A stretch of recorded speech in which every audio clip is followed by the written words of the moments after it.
Oh, Democrats, why do you keep on screwing up? Kamala once again tells a voter that she is speaking, and this person in particular interrupted her event because he was addressing the fact that the Biden-Harris administration is turning a blind eye to the crisis in Gaza. We all know what's happening in Gaza. There's a genocide happening there. There's war escalating with Lebanon, war escalating with Iran. It seems now more than ever, this administration is on a super fast rush to lead us to the sequel we've all been dreading to, and that is World War III.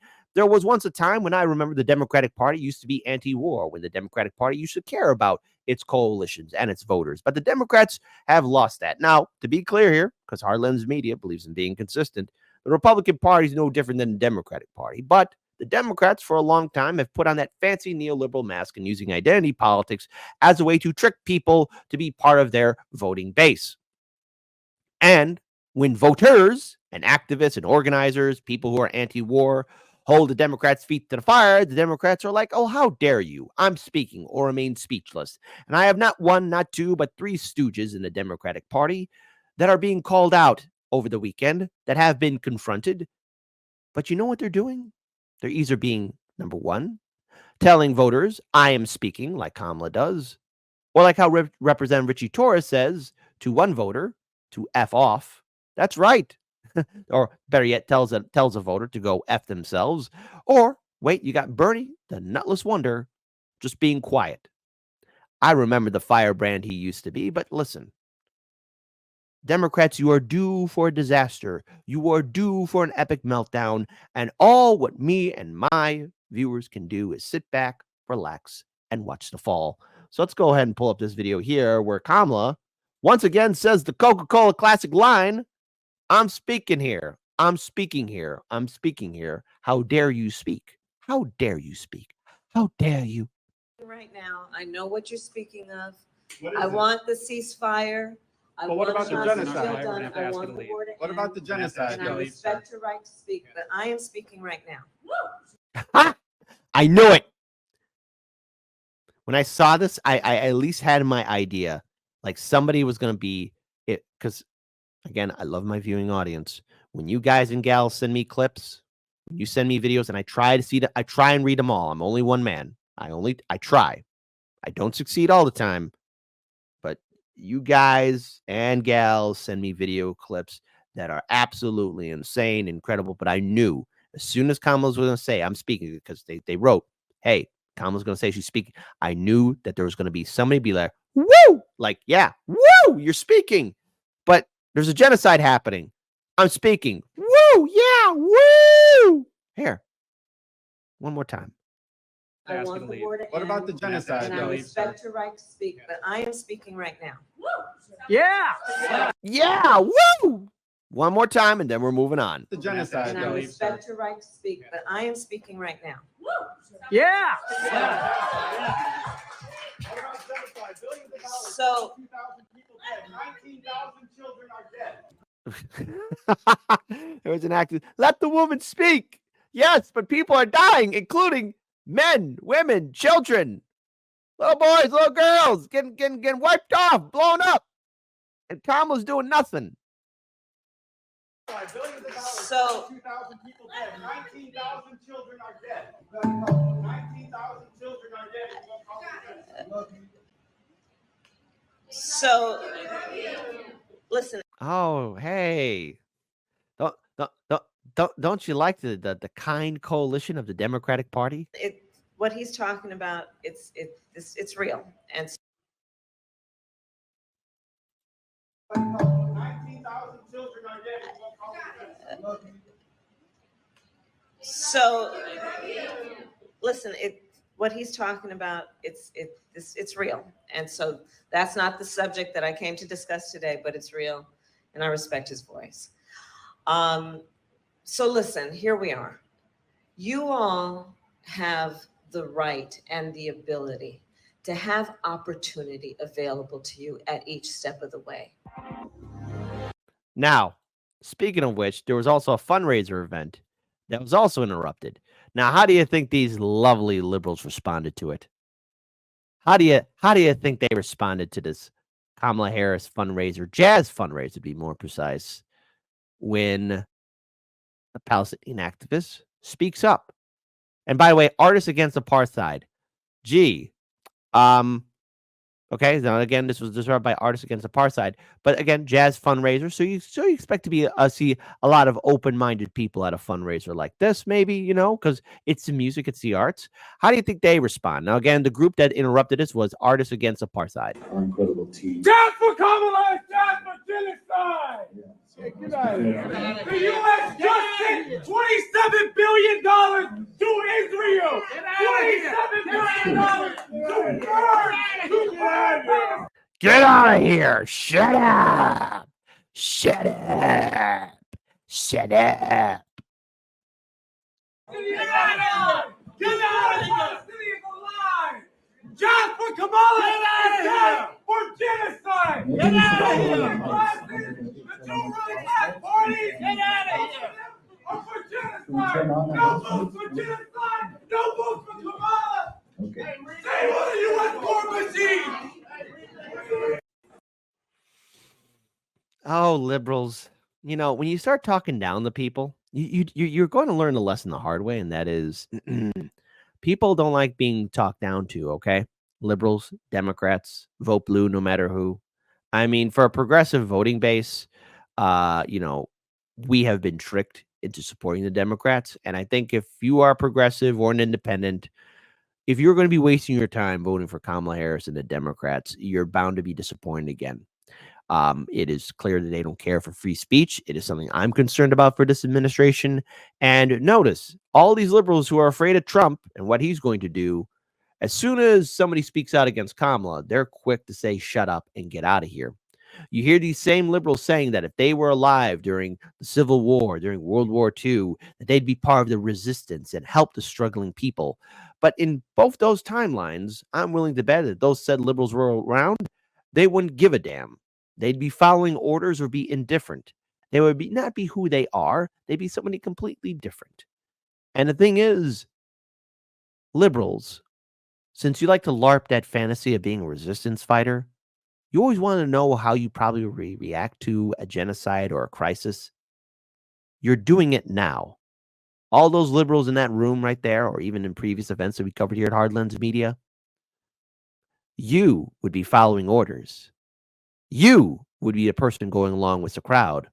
There's an infamous photo during the early days before World War II got initiated when first name Adolf, last name Hitler came into power, and everyone there is attending a rally for good old Adolf. They're all doing the big old hand salute, and there's only one man there, arms folded like this. Unfortunately, the political police did find him. He was the only man in the crowd, arms folded like this. Liberals, you like to think that that would be you. No. You'd be doing the hand salute, liberals, because you're showing me every day that you would follow orders. And speaking of somebody who's good at following orders, the nutless cuck himself, Bernie Sanders. Forever, I've carried this sign here all over the country with me. And I'm here today, I want to talk about the elephant in the room, which is the genocide in Israel that Israel is causing in Palestine.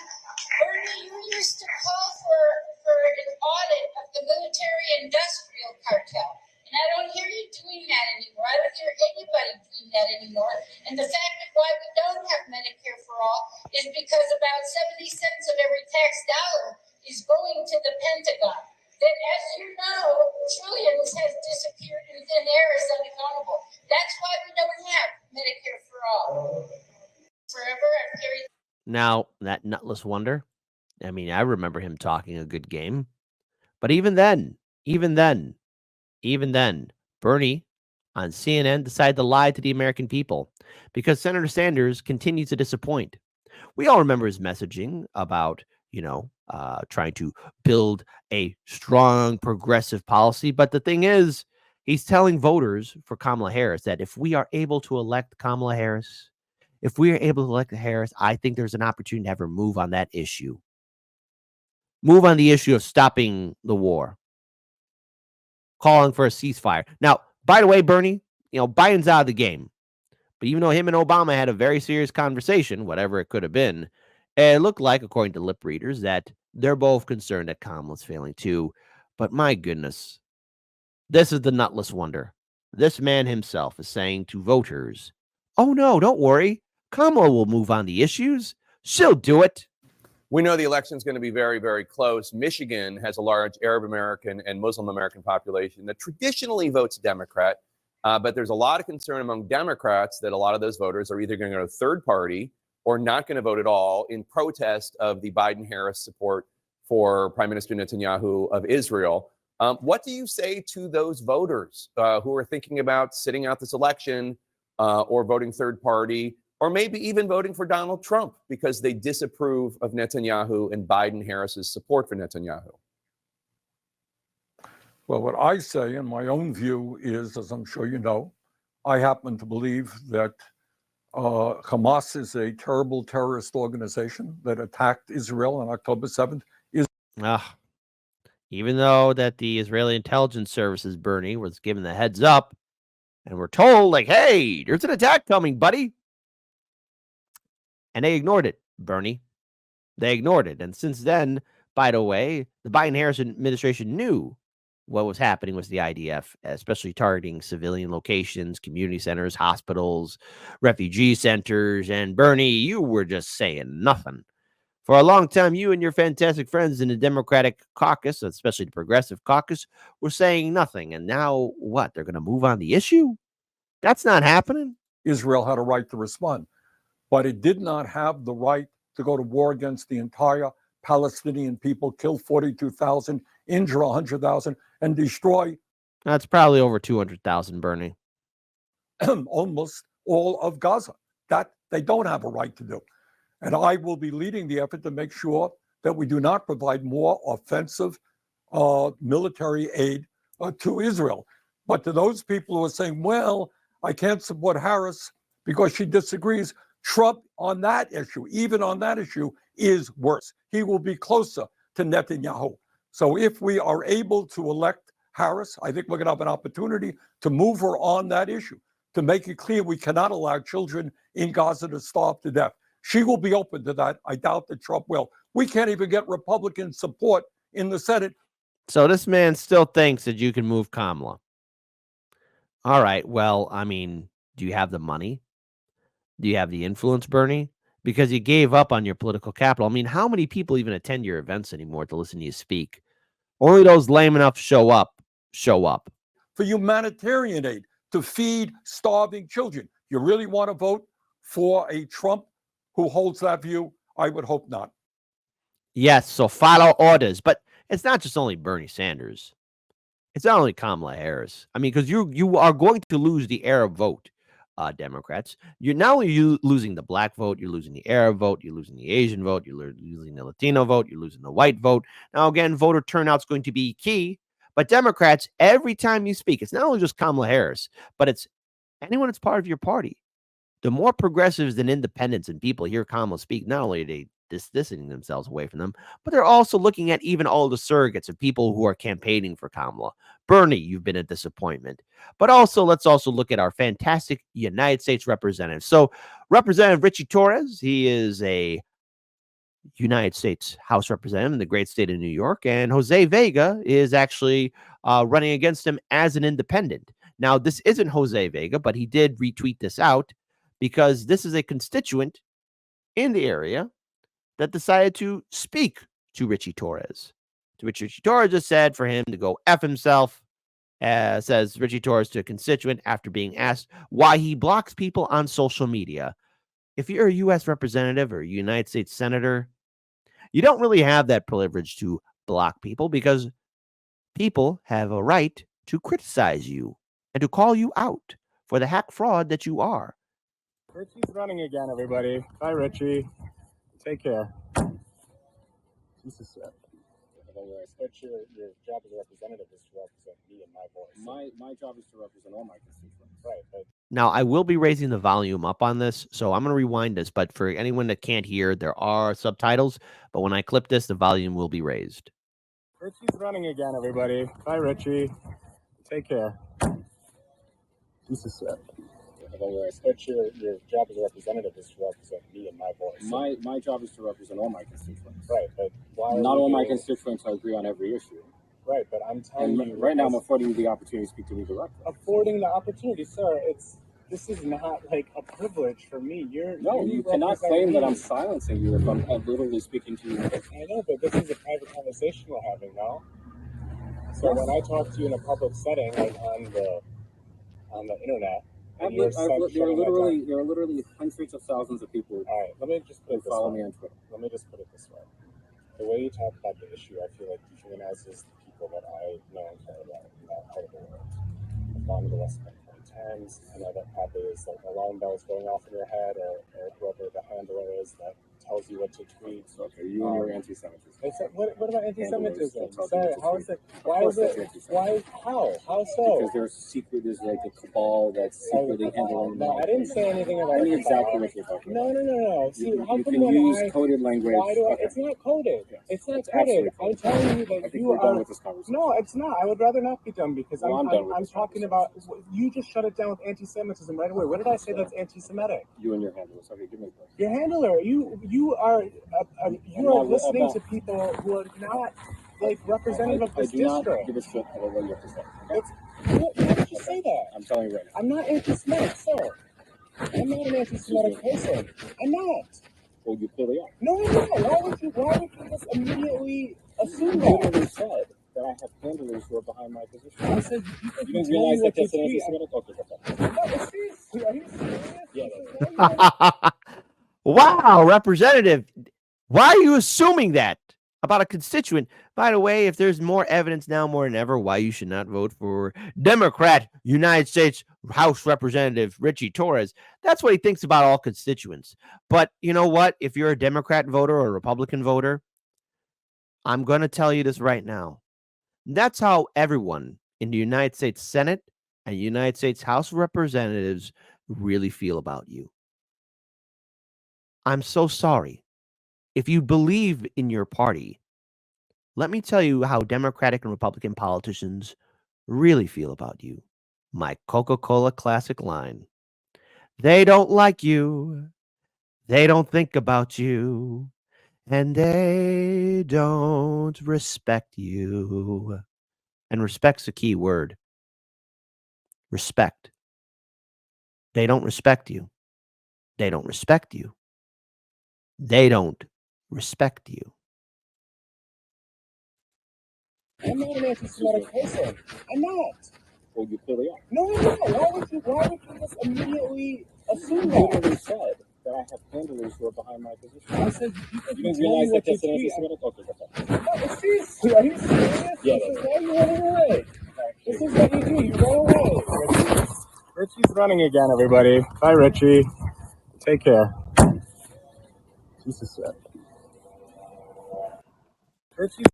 So, that's the Democratic Party. And the reason why we're covering this, the reason why we're talking about this is because voter turnout is going to be key on election night. And yet you have the diehard liberals quickly defending the Democrats for all their flaws. We got to vote for Kamala because Trump. You got to vote for Kamala because Trump's a bad man. You can't support third parties and independents because that means you're supporting Trump, and that means you're bad. Well, who's the bad guy here, Democrats? Because I'm starting to get a little confused here. I'm starting to get a little angry here. I'm starting to get really furious here. And I think my audience and everybody else is also agreeing because everybody you don't like is this, that, and the other. Oh, no, third parties are secretly Trump supporters. Oh, no, Trump supporters are bad people. Listen, Democrats, you and your surrogates are name-calling and blaming everyone for everything. For Christ's sakes, you had Mark Cuban go on mainstream media and call Trump supporters communists. Oh, no. And then at the same time, too, you have you have people talking down about third-party voters saying, oh, no, third-party voters. Well, they're secretly Trump voters. Well, I haven't seen Green Party or Libertarian people at a Trump event. I've seen Green Party and Libertarians go into bat for their two candidates. There's Dr. Jill Stein, and then there's Chase Oliver. So tell me how these third-party people are bad people or voting for Trump, because they're not. They're supporting their candidate, okay? And at the same time, you say, oh, people who don't vote at all are just, they're also helping Trump. No, somebody who's choosing not to vote doesn't respect the two-party system. And you know what? I have to say, I think I'm maybe falling into that camp here too. I think we got to look at citizen ballot initiatives, and we have to start looking at other alternatives than waiting every 4 years for the next important election cycle of our lifetime. This election, it is not the most important. I'm going to say it's the most interesting, and it's the most hilarious. Because to me, this is funny, Democrats, as you panic and as you give the middle finger to your constituents. So yes, Kamala, you're speaking. Yes, Bernie, we see you being silent like a good cuck would be. And yes, United States Representative Ritchie Torres, you're telling one constituent to go F themselves, but you've been telling that to all your constituents. You and all your fantastic friends in the United States Senate and House, that's what you're telling the people. So we're done with it. Since you don't need us, and since you don't respect us, we don't need you, and we don't have to respect you, and we don't have to fall in line and vote. We can do our own thing. Operation OFP, own friggin' program. We're gonna use the other F word, but OFP. That's what it should be. And if you are incapable of learning this lesson, Democrats, then notice your voting base gets smaller and smaller and smaller until you become irrelevant. I am secretly hoping for a meltdown, Democrats. And I will feast on your tears. If you fool me once, it's because I didn't think a guard was needed. If you fool me twice, it's because I didn't learn the lesson, so it bears repeating. If you try the same play 3 times running, it's because you know what's coming, and you didn't come to lead, you came to purposefully be misleading. Democracy is dry. It's been a century bleeding. The husk is gaping open to the sky, out in the field where all the sheep just keep on circling and worrying and bleeding. They're waiting for the shepherd that they've tried to hide their faith in, but he's so appealing. They'd gladly give their fleece. It's such a freeing feeling that even when he leads them to the ledge and starts to urge them on, they're positively beaming. They were told that they were on their way to save democracy, so even as they plummet, they just gloat. They don't consider screaming. And halfway up the cliff, the shepherd's cozy little mittens wrap around the staff of shattered human hopes on which he's leaning. He shows the gentle grin that used to stir your inner spark, and he says, "Not me, us," as he gestures to the oligarchs. He knows that if he runs, they're going to stop him like a stolen car. And he'll easily surrender because it bought a lot of time for laying mines in all the grassroots. Suddenly, the tiniest of movements gets you blown apart. Suddenly, you're in a play that's set on an election day and voting for the fire, unaware you're playing Joan of Arc. Suddenly, the shepherd pulls the rug and slips a hood across your clueless mug, and everything goes zero dark. I'm gonna warn you once more before it's 2024 and you fuck around and find out who your heroes are. To take a step back from the herd, and you'll learn that you can spot who all the shearers are. If you really want to know the product that they're selling, I can take you where the mirrors are. If you think your voice is finally ready, I can tell you where the lyrics are. I hid them in a box I had to bury neath the cobble when they carpet bombed the promenade and raided all the street bazaars. Now all we've got's the marketplace, and you're too broke to even bother asking what the options for your treatment are. Suddenly, the raw debris of homeless human dignity will find it has 100 teeth for every badge and sweeper's arm. Suddenly, they speak in solidarity and each is armed. Suddenly, the sheep can see the shepherd for his truest form and all pitch in at once to help him buy the farm. And now it's zero dark, and all is calm and peaceful save the distant wail of sirens that approach beside the flames of dawn. Suddenly, the carrot's just a string that's on a stick, and all your movements make you sick because the prize is gone. Now, we could go and flee into the forest low and meek, or we can exercise our right to feast and go and graze on Biden's lawn. Because he's been sowing seeds that seep a toxin out to sap a bit from each of us and keep on leaching decades after Biden's gone. So regardless who they summon out of hell to come and do the job, it will not feel like Biden's gone. But in that time of hopelessness, you cannot trust the shepherd when he once again comes asking you to humor him his siren song.